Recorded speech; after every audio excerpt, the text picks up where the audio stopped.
सोमय्यांची तक्रार करण्यासाठी आमच्याकडे 5 महिला आल्या आहेत असं म्हटलेलं आहे संजय राऊत यांनी। संजय राऊत यांनी किरीट सोमय्यांना हा एक गर्भित इशारा दिलाय। वेळ पडल्यास आम्ही त्या महिलांना जनता न्यायालयामध्ये समोर आणू, आम्ही असं घाणेरडं राजकारण करणार नाही असं संजय राऊत यांनी म्हटलेलं आहे। तसं समोर ये, समोर ये। आता आमच्याकडे 5 महिला आलेल्या आहेत। या मुलींचा नागड्या पोपटलालने कसं शोषण केलंय त्याचं जनता न्यायालयात त्यांना मी हजर करू। 5 महिला, एक मध्यंतरी प्रकरण आलं होतं नागड्याचं, आता 5 महिला आलेल्या आहेत। पण आम्हाला असं वाटतं की या अशा प्रकारचं राजकारण आम्ही करू नये। त्यालाही बायको आहे, त्यालाही सून आहे, हा कुटुंब आहे।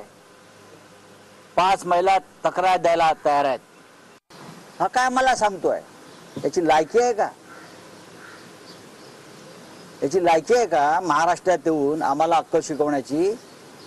हा उलटा टांगून मारू द्याला। आणि मी पण सांगतो, मग आमचाही बॉस बसलाय, सागर बंगल्यात नसेल मग कुठेतरी बसलाय, आणि तो ईश्वर आहे। लक्ष आहे आमचं, आम्ही जाऊ ना। आम्ही काय घाबरतोय काय? आम्ही काय तुमच्याकडे डरपोक नाही, डरपोकांना घेतलंय पक्षामध्ये आणि राज्य चालवतोय, असे डरपोक आम्ही नाही जाऊ।